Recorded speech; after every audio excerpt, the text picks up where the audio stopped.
Bendiciones, te saluda Marco Euseda. Yo quiero compartir una palabra de parte del corazón del Señor. El tema de hoy es formando discípulos. ¿Por qué el discipulado? En el libro de Lucas, capítulo 6, dice que Jesús en aquellos días fue al monte a orar y pasó la noche orando a Dios. Y cuando era de día, llamó a sus 12 discípulos y escogió a 12 de ellos, a los cuales también llamó apóstoles, de acuerdo a Lucas capítulo 6, versos 12 y 13. ¿Por qué el discipulado es la pregunta que se hacen muchos pastores y líderes alrededor del mundo? Y la respuesta es muy sencilla. Fue por medio del discipulado de un pequeño grupo de personas que Jesús transformó la historia universal. Además del discipulado, es un mandato, una misión que dejó para que cada creyente realizara en la tierra. Dice la palabra, por tanto, id y haced discípulos a todas las naciones, bautizándolos en el nombre del Padre, en el nombre del Hijo y del Espíritu Santo. Dice, y enseñándoles que guarden, ahí va el discipulado, y enseñándoles que guarden todas estas cosas que os he mandado.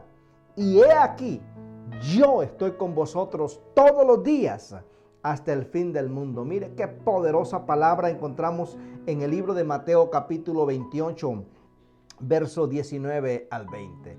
Entonces, discipular a otros no es una opción, no es una alternativa, sino es una orden. Estos versos nos dicen lo que tenemos que hacer es ir y discipular, bautizar y enseñar a otros a hacer lo mismo que Jesús hizo con sus discípulos, para que ellos hagan lo mismo con otros. ¿Por qué Jesús le dio tanta importancia al discipulado? Número uno, porque esa es la clave del crecimiento de su obra.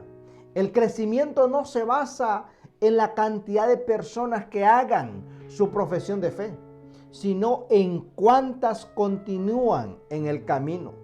Número dos, los ministerios que en realidad crecen y son efectivos son aquellos que aprenden o enseñan y discipulan a otros para multiplicarlos, para desarrollarlos, para que se fortalezcan, crezcan y tengan una estructura y puedan llevar sus familias y a otros a Cristo.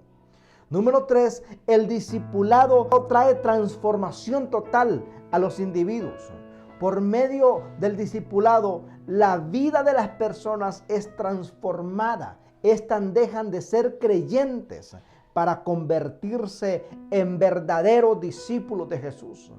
Esta transformación incluye espíritu, alma y cuerpo, familia y todo lo que rodea al discípulo. Es una conversión total. ¿Cuáles son las causas principales por las cuales los líderes de hoy no se multiplican ni discipulan a otros? Número uno, muchos por ignorancia. Muchos líderes no saben cómo discipular, ni tampoco se interesan en buscar e indagar cómo hacerlo. Además, ellos mismos no han sido discipulados y no tienen a quién imitar, no tienen un modelo. Número dos, por inseguridad. Existen muchos líderes que no conocen su identidad en Cristo y eso los lleva a sentirse inseguros de los dones, de los talentos y de la unción de otros. La inseguridad es el resultado de dos fallas de carácter de un líder. Número 3, muchos no discipulan por la inmadurez.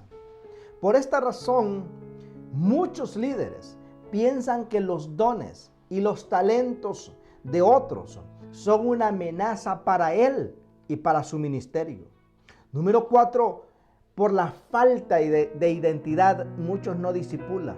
Esto se halla en líderes que no saben quiénes son y cuál es tu llamado y cuándo alguien está bajo tu cargo. Se levantan con mayor unción y carisma y te sientes amenazado. Número 5, muchos no discipulan por temor a delegar. Cuando delegamos, estamos dando autoridad para que otros hagan lo mismo que nosotros hacemos. A veces los líderes no delegan porque creen que la gente no hará bien el trabajo. Otras porque piensan que abusarán de esa autoridad o que les sobrepasarán logrando tomar su lugar. Entonces, otros no discipulan por ese miedo. Entonces, otros, por ejemplo, no discipulan por la falta de un modelo.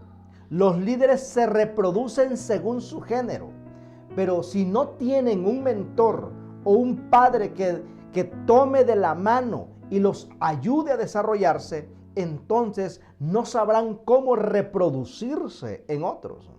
Número 7, también la falta de un corazón de padre. Un corazón o un padre que no busca sobresalir, sino que desea que sus hijos se levanten y se multipliquen. Esa es su mayor satisfacción. Incluso Jesús dijo, mayores cosas haréis en mi nombre. ¿Por qué? Porque Él estaba no solamente dando la mentoría, sino una paternidad a sus discípulos. Entonces, ¿cuáles eran las dos escuelas de discípulos en el tiempo de Jesús?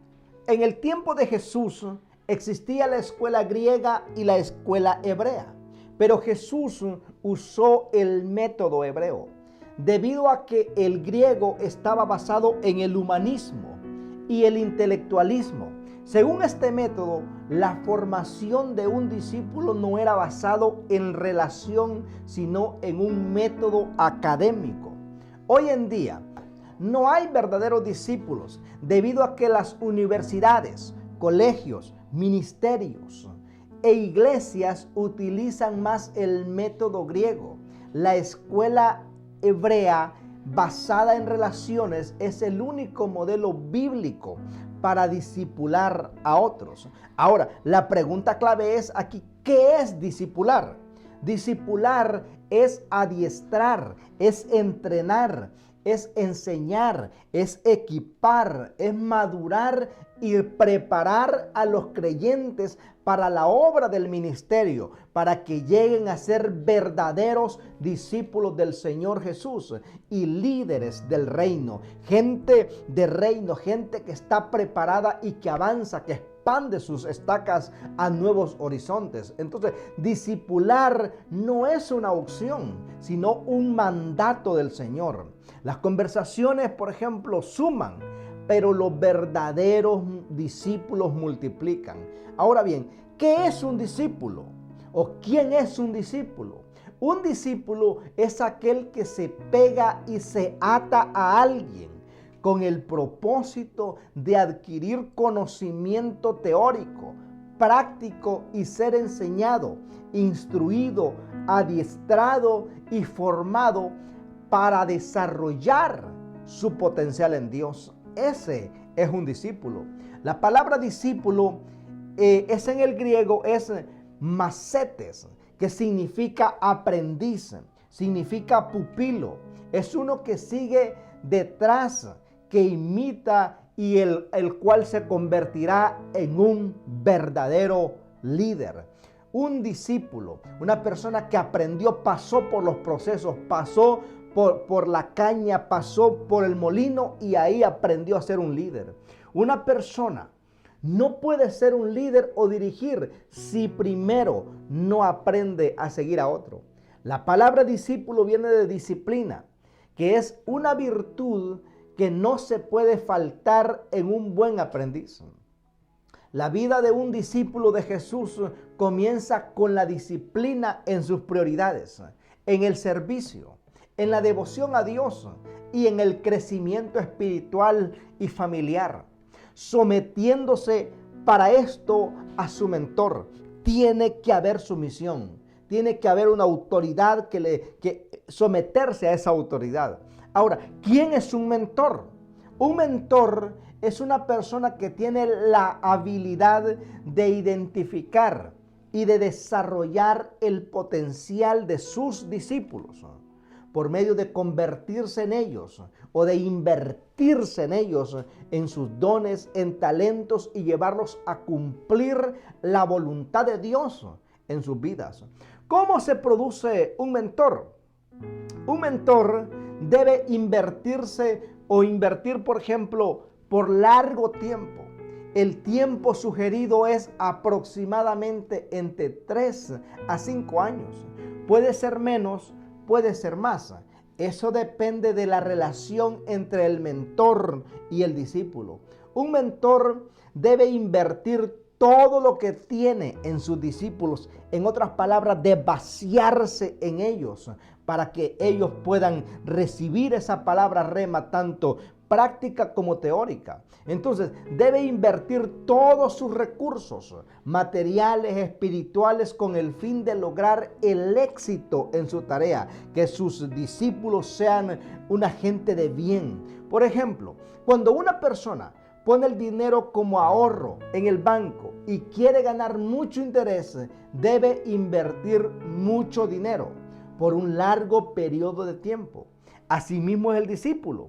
Debemos discipular, por ejemplo, por un largo tiempo e invertir todo lo que tengamos a la mano en el discípulo para luego cosechar grandes frutos.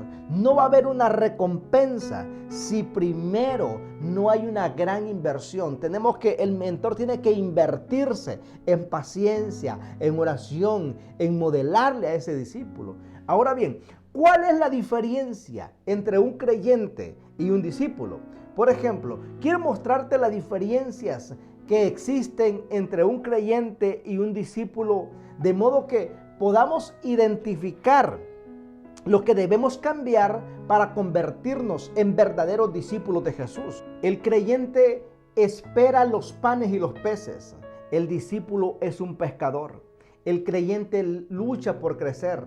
El discípulo lucha por multiplicarse.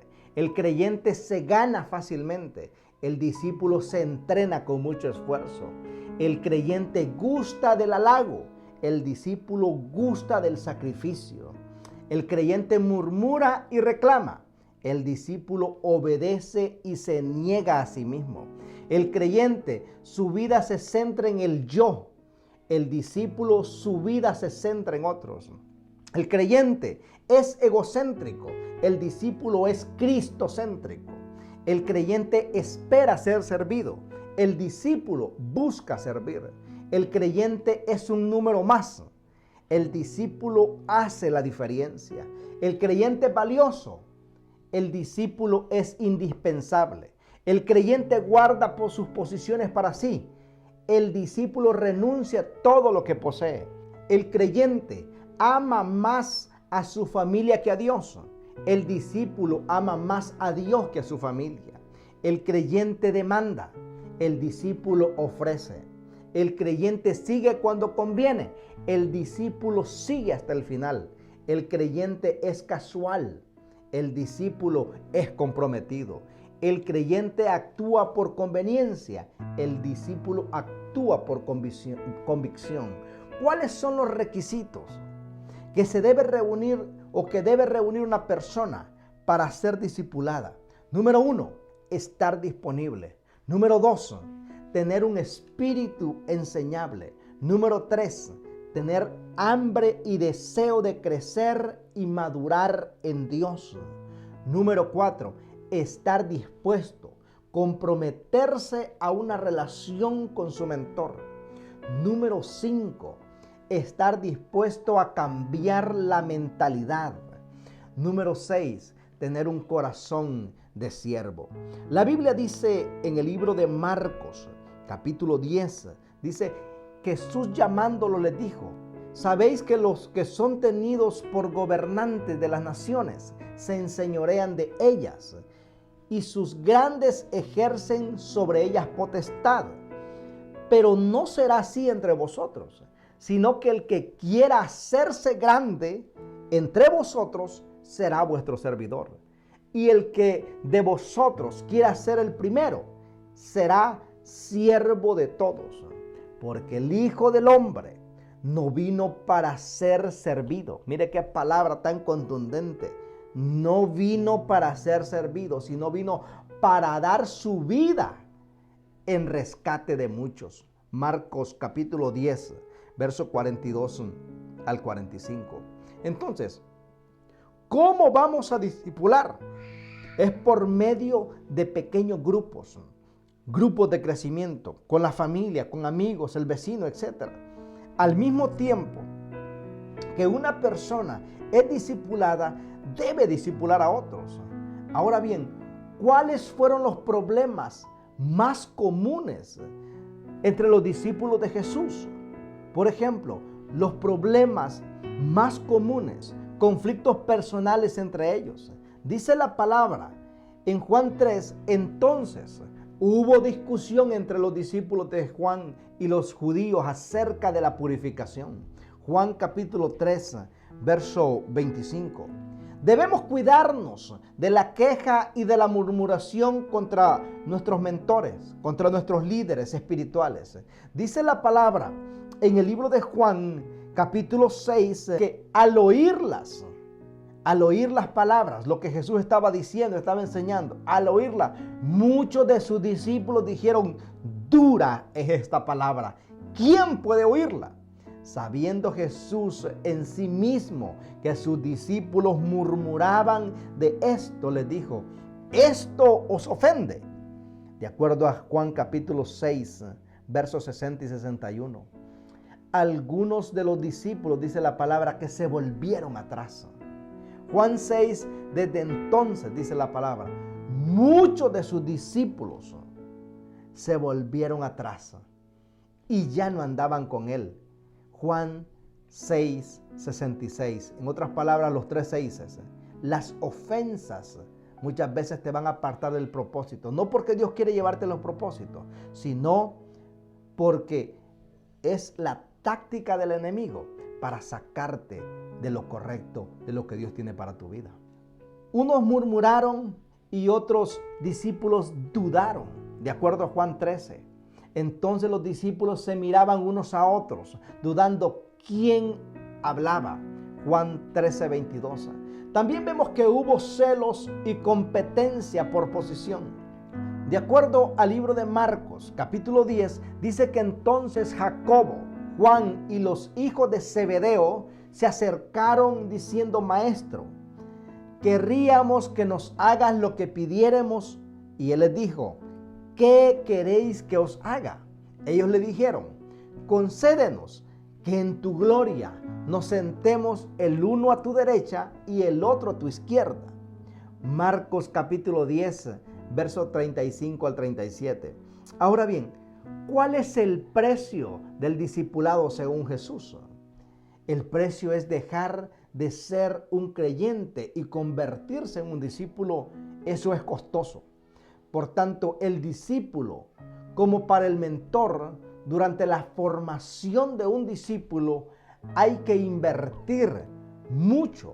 Cuesta mucho sudor, cuestan muchas lágrimas, cuestan muchas horas de oración, cuestan muchos días de ayuno, cuesta dinero porque hay que irlo a visitar, hay que echarle combustible al vehículo.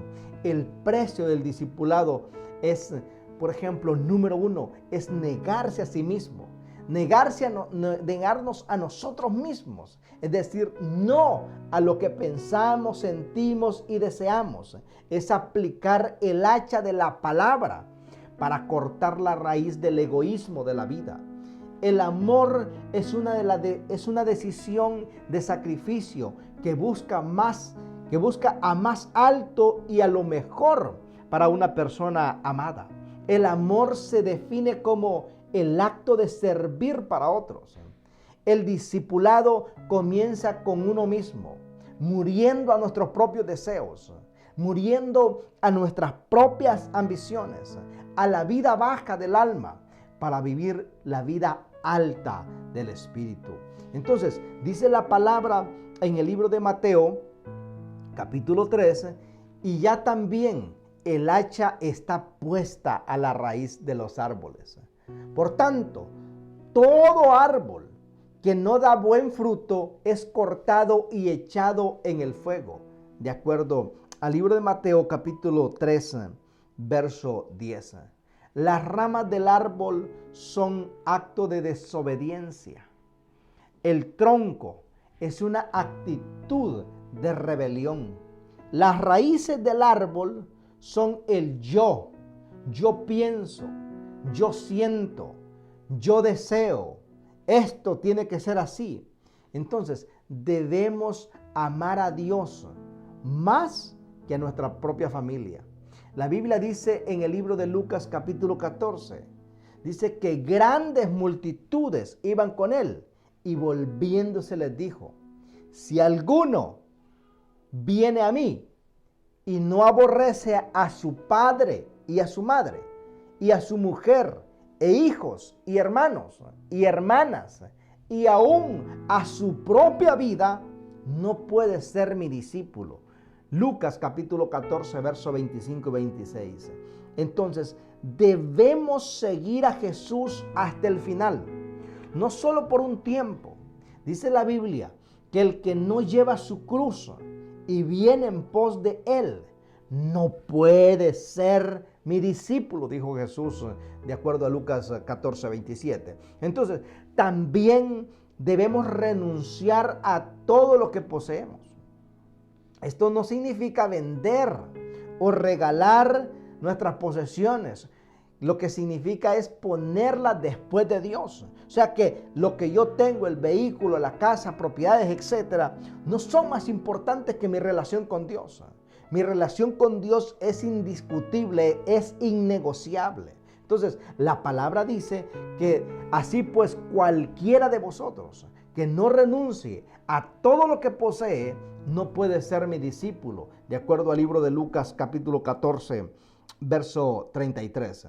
Entonces, ser discípulo de Jesús requiere llevar la cruz cada día, no de vez en cuando intermitentemente, sino todos los días, una decisión, una disciplina, un compromiso. Esta es una expresión de la actitud interna, de negarse a sí mismo, cuando la voluntad de Dios se cruza con nuestro ego, debe morir. Dice la palabra, y llamándolo a la gente y a sus discípulos, les dijo, si alguno quiere venir en pos de mí, niéguese a sí mismo, tome su cruz y sígame, porque todo el que quiera salvar su vida la perderá, y todo el que pierda su vida por causa de mí la ganará, dice la palabra de acuerdo al libro de Marcos, capítulo 8, verso 34 al 35. Entonces, ¿cuáles fueron los pasos para discipular que usó Jesús? De acuerdo a la palabra, dice que, y los discípulos, viéndole andar sobre el mar, se turbaron. Mire, viéndole andar sobre el mar, se turbaron, diciendo, un fantasma, y dieron voces de miedo. Mateo 14, 26. En otras palabras, el mentor enseña con su ejemplo y luego invita a hacerlo juntos. El mentor hace que el discípulo participe haciendo parte del trabajo con él para que comience a practicar. Entonces, también la Biblia dice que en Mateo capítulo 14 que entonces le respondió Pedro. Ese Pedro era un atrevido. Pedro le respondió y le dijo, Señor, si eres tú, manda que yo vaya a ti sobre las aguas. Pedro le estaba diciendo, si es verdad lo que me estás enseñando, yo quiero también hacer lo que tú estás haciendo. Entonces, luego el discípulo hace todo el trabajo. Aquí vemos que Jesús lo invita a venir, pero Pedro se queda haciendo todo el trabajo y el mentor lo supervisa. El discípulo, si el discípulo se equivoca, el mentor lo corrige y le brinda la ayuda necesaria. Jesús le dijo a Pedro y le dijo, ven. Y descendiendo Pedro de la barca, andaba sobre las aguas para ir a Jesús. De acuerdo a Mateo 14, 29. Después de ver y hacer el trabajo, ya en este paso, el discípulo es enviado a discipular a otros de la misma manera como lo hicieron con él. Es impresionante lo que vemos en la vida de Jesús, cómo pudo mentorear, cómo pudo modelar lo que él enseñaba. Dice la palabra en el libro de Mateo capítulo 6 que después dice llamó a los 12 y comenzó a enviarlos de dos en dos y les dio autoridad, otras palabras, les dio poder sobre los espíritus inmundos, de acuerdo a Marcos 6:7. ¿Cuáles son los beneficios que se reciben en el discipulado? Número 1, el mentor incrementará su madurez y unción y autoridad.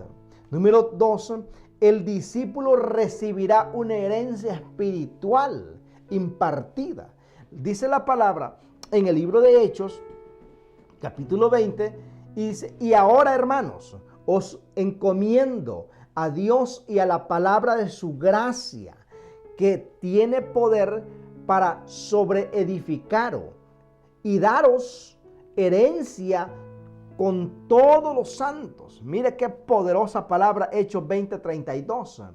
Entonces, en conclusión, cerrando esta palabra, una persona no puede ser líder o dirigir si primero no aprende a seguir a otro.